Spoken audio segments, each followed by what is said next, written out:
Bonjour, c'est Christelle Tricotte. Aujourd'hui, je vous retrouve pour une vidéo un petit peu spéciale.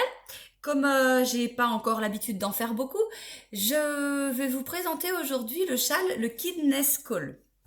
Le châle que je porte. Alors, j'ai tout noté, j'ai sur mon tout est sur mon ordinateur pour que je vous en parle en même temps parce que ça fait un petit moment qu'il est terminé déjà. Et je devais faire la vidéo depuis un bout de temps. Je prenais pas le temps de le faire. Donc voilà, aujourd'hui je prends le temps de la faire et je vais la mettre en ligne dès qu'elle est montée.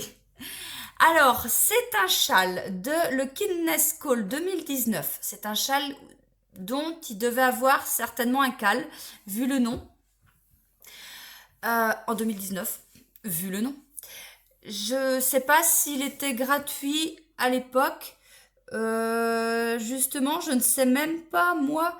Attendez, je regarde en même temps parce que est-ce qu'il est gratuit en fait? Je n'en sais rien. J'ai même pas regardé ça parce que moi, il était dans ma bibliothèque. En fait, je pense que quand il avait été mis en cale, il devait à cette époque-là être gratuit. Mais là, est-ce qu'il est à vendre? Non, il est gratuit. Il est gratuit, voilà. Oui, oui, bah c'est très bien. Justement, parce que des fois ça fait ça. Il y a des designers, quand ils font un cale, le châle est gratuit pendant le cale, et après il devient payant. Et là, non, il est encore gratuit. Bon, il est en anglais, certes, mais c'est vraiment pas compliqué. C'est franchement pas compliqué. En plus, maintenant, on a quand même pas mal de choses pour nous aider en anglais, notamment le site tricotin.com où il y a des traductions déjà de termes, des termes qu'on utilise dans le tricot, qui sont traduits en français, et il y a aussi des abréviations qui sont traduites. Et finalement, l'anglais, c'est beaucoup plus simple que le français. Je sais pas comment m'expliquer, parce que là, vous devez vous dire, bah oui, n'importe quoi, elle va nous dire qu'elle préfère parler anglais maintenant. Non, mais du genre, tricoter une maille en droit, et bien en anglais, c'est knit, c'est tout. Tricoter une maille en vert, en anglais, c'est purple. Bon, avec mon accent de merde, c'est P-U-R-L. Voilà. Vous voyez, c'est beaucoup plus clair. C'est plus clair en fait. C'est plus simple, plus clair. Et une fois qu'on a trouvé le truc, qu'on a la technique, ça roule tout seul. Ça roule tout seul. Alors, le châle. J'ai utilisé la laine ma laine à moi, mais c'était exactement la laine qui était préconisée pour faire ce châle. J'ai utilisé mon Mérinos Sport 100. Donc, c'est du 100% Mérinos qui fait 262 mètres pour 100 grammes. Et donc, la laine qui est préconisée, c'était une laine qui faisait 260 mètres pour 100 grammes. Donc, vous voyez, c'est pareil. C'est pareil. J'ai utilisé donc mon encre bleue en couleur. Alors, je sais plus si. Parce qu'il y a une couleur contrastante, une couleur principale. Oui, bah, de toute façon, je regarde, mais ça ne me donne rien parce que je ne sais plus laquelle est laquelle. Mais en fait, on fait ce qu'on veut. Hein. Non, on fait pas ce qu'on veut. Parce que, en fait, que je regarde. Voilà. Il préconise alors deux laines. Et il y en a une, la plus claire, où on peut éventuellement mettre des speckles dedans. On peut prendre une laine à speckle. Et c'est mieux d'avoir la laine à speckle sur des sections unies et pas des sections où dentelle comme, comme là. Après, c'est pas gênant, hein. Vous pouvez avoir très bien des speckles sur une section dentelle, mais ça se voit moins que quand on l'a sur de l'uni. C'est normal. C'est normal, sur de l'uni, on voit vraiment tous les speckles, que sur de la dentelle, il y a déjà des trous. Donc, voilà. Donc moi, j'ai utilisé mes deux couleurs, mon coloris encre bleue et mon coloris douceur. En Mérino Sport, j'ai tout utilisé. J'ai tout utilisé, voici, et voici. Ici, il y a mon bocal de reste. Je vous montre ce qu'il me reste. Voilà. Donc l'encre bleue, il me reste ça. Le rose, il me reste ça. Vraiment, il doit me rester 2-3 mètres, c'est tout. Donc c'est vraiment optimiser au maximum les pelotes, les écheveaux. Par contre, il me semble juste que j'ai dû faire quelques rangs. Ouais, voilà. En fait, à la fin du châle, on doit faire un certain nombre de mailles, de points dentelle, et j'ai dû en faire deux, on va dire deux ou quatre de plus pour être sûre de manger toute ma laine, quoi. J'avais pas envie de faire de reste sur ce projet-là. C'est tout. Mais sinon, voilà. Alors, faut savoir que celui-là, donc, je l'ai fait en sport. Il était préconisé en sport. Et je vous avais expliqué dans les moments, dans les vlogs, je voulais un châle doudou. Je voulais un châle bien épais, mais qui reste léger, parce que ça reste très léger quand même, avec un bon blocage. C'est un châle épais et léger.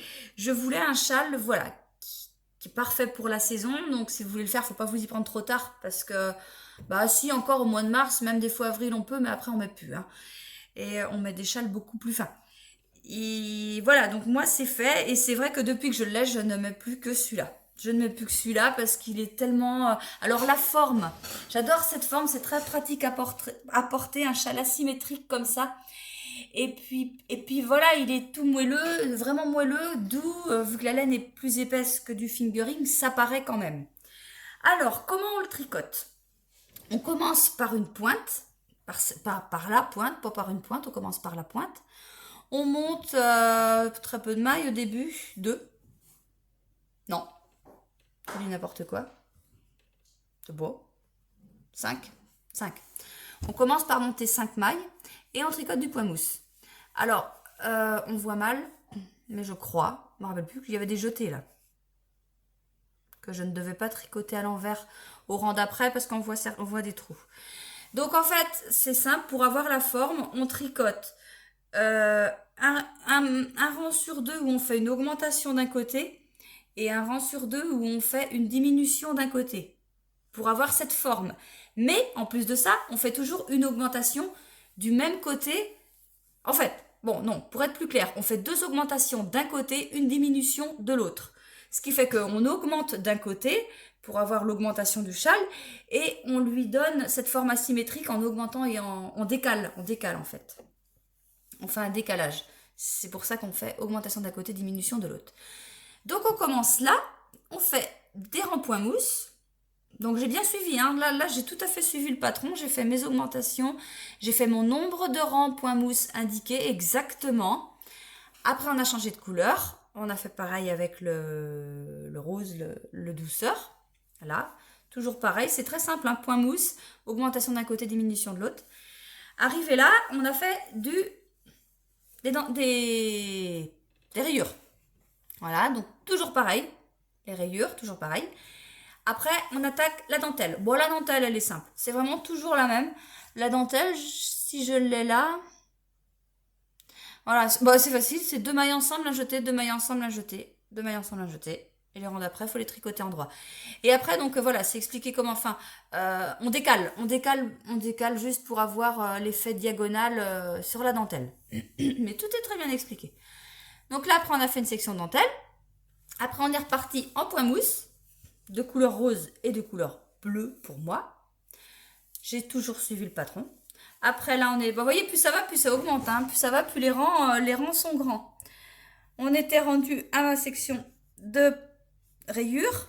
Après, là... Alors là, voilà. Là aussi, j'ai dû changer. J'ai dû changer le patron. En fait, j'ai tricoté là...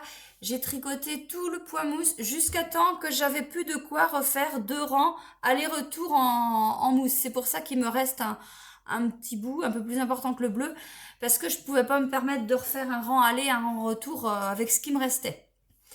Mais normalement, on doit avoir quelques centimètres de moins sur cette section-là, mais franchement peut-être un ou deux, c'est tout. Hein.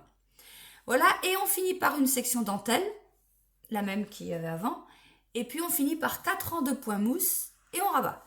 Donc voilà ce que j'ai changé par rapport au patron. J'ai juste fait des rangs en plus sur les deux dernières sections, celle-là et puis celle-là, pour utiliser toute ma laine.